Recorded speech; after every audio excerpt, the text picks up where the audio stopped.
فرش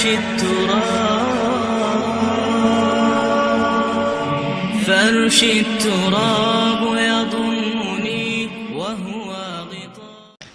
اللہ تعالیٰ ارشاد فرماتا ہے لن ینال اللہ لحومها ولا دماؤها ولکن ینالہ التقوی منکم.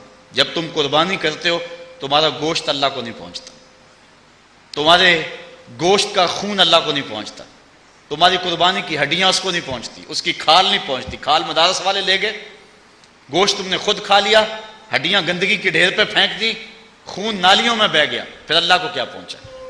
نہ تمہارا گوشت پہنچا، نہ تمہارا پوست پہنچا، نہ تمہارا خون پہنچا، نہ تمہاری قربانی کی جلد پہنچی، تو اللہ کیا پہنچا؟ کہا وَلَٰكِن يَنَالُهُ التَّقْوَىٰ مِنكُمْ. جو تمہارے دل کا تقوی ہے اللہ کو وہ پہنچتا ہے. وہ یہ دیکھتا ہے کس نے کس حسن نیت کے ساتھ یہ کام کیا ہے، تو اس کو یہ چیز پہنچتی ہے. باقی تمہارے عمل کی ظاہری صورتیں اس کی نظر اس پہ نہیں ہے، اس کی نظر اس کے باطن پہ ہے. ان اللہ لا ينظر الى صورکم ولا الى اعمالکم ولکن ينظر الى نیاتکم. نہ تمہاری صورتیں دیکھتا ہے اور نہ تمہارے اعمال کے ظاہری رنگ ڈھب کو دیکھتا ہے، وہ دیکھتا ہے تو تمہاری نیتوں کو دیکھتا ہے. اگر نیت تم نے اچھی کر لی، عمل نہیں بھی کیا، تو نامہ اعمال کے اندر نیکی درج ہے.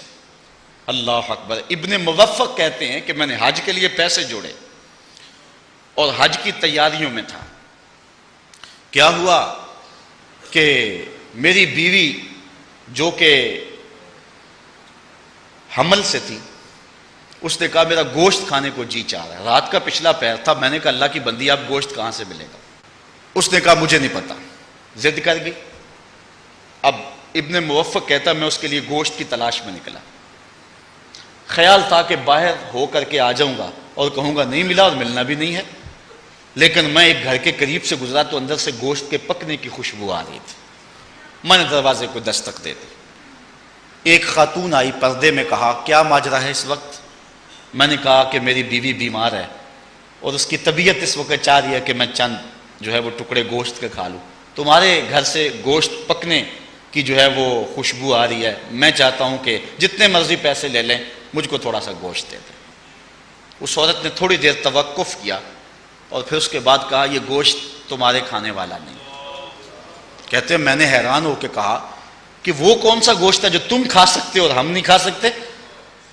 اس نے کہا کہ بس بابا ہماری جان چھوڑ، بس ہمیں اپنے کام میں لگے. میں نے تھوڑا سا ضد کی کیفیت پیدا کر لی. اس نے کہا پھر سنو کہ یہ تمہارے کھانے والا کیوں نہیں اور جو ہے وہ میرے کھانے والا کیوں ہے؟ 3 دن ہو گئے تھے ہمارے بچے بھوکے تھے اور کھانے کے لیے کچھ نہیں تھا. جب فاقوں سے مرنے لگے تو رات کے اندھیرے میں ہم نے ایک کتے کو پکڑ کے اس کے ٹکڑے کیے، اور یہ اس کے پکنے کی کیفیت ہے جو تم محسوس کر رہے ہو. ابن موفق کہتے ہیں کہ میرے دل پہ جو ہے وہ بوجھ آ گیا کہ میری بستی میں ایسے لوگ بھی رہتے ہیں جن کو کھانے کے لیے کچھ نہیں ملتا. میں نے حج کے لیے جو رقم جوڑی تھی پردے میں لا کے اس کو دے دی اور میں حج پہ نہیں گیا. کہتے ہیں کہ جب حج کا موسم آیا، لوگ جب فارغ ہو کے آئے تو جو بھی مجھے ملے کہا ابن موفق مبارک ہو تمہیں حج کی. جو بھی حاجی آئے کہے ابن موفق تمہیں مبارک ہو حج کی. ابن موفق کہتے ہیں میں کہتا میں نے تو حج کیا ہی نہیں. وہ کہتے ہم نے تجھے منع میں دیکھا تھا، کوئی کہے ہم نے تجھے عرفات میں دیکھا تھا، کوئی کہے ہم نے تجھے کنکر مارتے ہوئے دیکھا تھا، کسی نے کہا کہ ہم نے تجھے صفا مروہ کی سعی کرتے دیکھا تھا. ابن موفق کہتا میں تو حج پہ گیا ہی نہیں.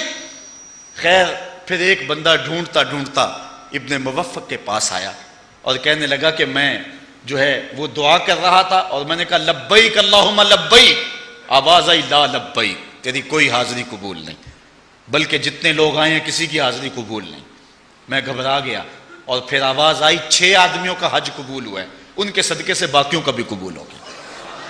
اور ان 6 لوگوں کے نام بتائے گئے اور ان میں سے ایک نام تیرا بھی تھا. اور میں تیرا پتہ پوچھتا تیرے پاس آیا ہوں تو کون سا نیک عمل کیا ہے. اور ساتھ مجھے یہ بھی بتایا گیا ہے ان 6 آدمیوں کی شکل کے فرشتے پیدا کر دیے گئے جو قیامت تک ان کے لیے حج کرتے رہے. تو ابن موفق کہتا ہے کہ میں نے بتایا کہ میں نے یہ نیک عمل کیا ہے. تو اب حج کیا نہیں ہے، نامہ اعمال کے اندر لکھا گیا ہے، بلکہ قیامت تک حج لکھا جاتا رہے گا. تو نیت کو اگر حسن ہو، اچھائی، اللہ اکبر، اور اگر حاجی بننے کی خواہش ہو اور آرزو ہو کہ لوگ مجھے حاجی کہہ کے پکاریں تو جا کر بھی خالی آ جائے گا، اور اگر نیت میں جمال اور نیت میں حسن پیدا ہو گیا تو جو ہے وہ نور علی نور ہو جائے گا۔ حضرت شداد بن اوس رضی اللہ تعالی عنہ سے ہم نیتوں کے خلوص کے حوالے سے ایک روایت دیکھتے ہیں۔ حضرت شداد بن اوس ایک دن رونے لگے۔ کسی نے پوچھا ما یبکی کا، اے شداد بن اوس، اے صحابی رسول، تجھے کیا ہوا، آج کیوں رو رہے ہو؟ تو حضرت شداد بن اوس فرمانے لگے کہ میں نے حضور کا ایک فرمان سنا ہے، آج مجھے یاد آ گیا، اس نے مجھے رلا دیا۔ کہا وہ حضور کا فرمان کیا تھا جس نے تمہیں تڑپا دیا؟ تو کہتے ہیں سمیت رسول اللہ صلی اللہ علیہ وسلم، کہ میں نے حضور سے سنا کہ حضور فرمایا کرتے تھے انی اتخوف علی امتی من بعد الشرک والشہوۃ الخفیہ، میں اپنے بعد اپنی امت سے سب سے زیادہ اس بات سے ڈرتا ہوں کہ وہ شرک اور شہوت خفیہ کے اندر مبتلا ہو جائے گی۔ حضرت شداد بن اوس کہتے ہیں کہ میں نے حضور سے کہا کہ حضور آپ کی امت آپ کے بعد شرک کرے گی؟ حضور نے فرمایا قال یا شداد، اے شداد، انہم لا یعبدون شمسا ولا قمرا ولا حجرا ولا وسنا ولکن یراعون باعمالہم، وہ چاند کو نہیں پوجیں گے، سورج کو نہیں پوجیں گے، وہ کسی پتھر کو نہیں پوجیں گے، کسی لکڑی کے بت کی پرستش نہیں کریں گے، بلکہ وہ اپنے اعمال دکھلاوے کے لیے کریں گے۔ اس کو شرک قرار دیا گیا، علماء نے کہا کہ یہ شرک اصغر ہے۔ حضرت معاذ بن جبل رضی اللہ تعالیٰ عنہ حضور کی قبر انور کے پاس بیٹھ کر کے رو رہے ہیں۔ اللہ اکبر! آپ جانتے ہیں کہ حضرت معاذ بن جبل رضی اللہ تعالیٰ عنہ کو حضور نے کہا تھا جب یمن کی طرف روانہ کیا، اے معاذ اب جا رہے ہو، جب واپس پلٹو گے تو مجھے نہیں پاؤ گے، میری قبر کے قریب سے گزرو گے۔ تو انہوں نے زاروں کے تار رونا شروع کر دی۔ اب جب واپس آئے نا تو حضور کی قبر کے پاس بیٹھ کے رو رہے ہیں۔ حضرت عمر رضی اللہ تعالیٰ عنہ نے پوچھا اے معاذ بن جبل کیوں رو رہے ہو؟ کہا مجھے حضور کا ایک فرمان یاد آ رہا ہے جو مجھے رلا رہا ہے۔ حضور نے فرمایا جس کے سینے کے اندر جو ہے وہ تھوڑا سا ریا بھی ہوا، اللہ اس کی بخشش نہیں فرمائے گا۔ تو کہا یہ حدیث مجھے یاد آ رہی ہے اور تڑپا رہی ہے اور اس وجہ سے میں رو رہا ہوں۔ تو اسلام نے ہمیں اعمال کے حسن اور نیتوں کے استحضار اور نیتوں کے خلوص کا درس دیا ہے۔ حضرت ابو ہریرہ رضی اللہ تعالی عنہ سے مروی ایک روایت سنیے۔ آقا کریم نے ارشاد فرمایا تعوذوا باللہ من جب الحزن، جب الحزن سے اللہ کی پناہ طلب کرو۔ قالوا یا رسول اللہ وما جب الحزن، حضور جب الحزن کیا ہے؟ تو آقا کریم نے فرمایا یہ جہنم میں ایک وادی ہے، واد فی جہنم تتعوذ منہ جہنم کل یوم 400 مرہ، یہ وادی ایسی ہے جس سے ایک دن میں 400 مرتبہ جہنم بھی پناہ مانگتا ہے۔ اس وادی سے فرمایا تم بھی پناہ مانگو۔ قیل یا رسول اللہ من یدخلہ، عرض کی یا رسول اللہ من یدخلہ، اس وادی میں کون داخل ہوگا، کون جائے گا جس سے جہنم بھی پناہ مانگتی ہے؟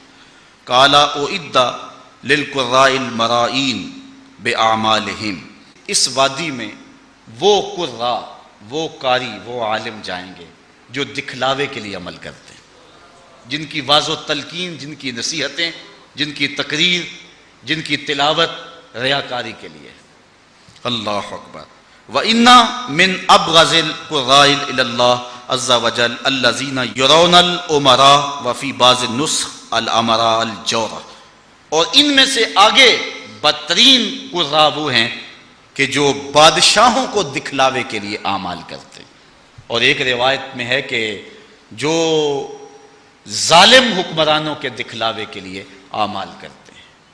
اب یہ وہ چیزیں ہیں جو ہمیں اس بات کا درس دیتی ہیں کہ ہم اپنے اعمال کو حسن دیں، اپنے اعمال کو آراستہ کریں نیت کے حسن اور نیت کے جمال کے ساتھ۔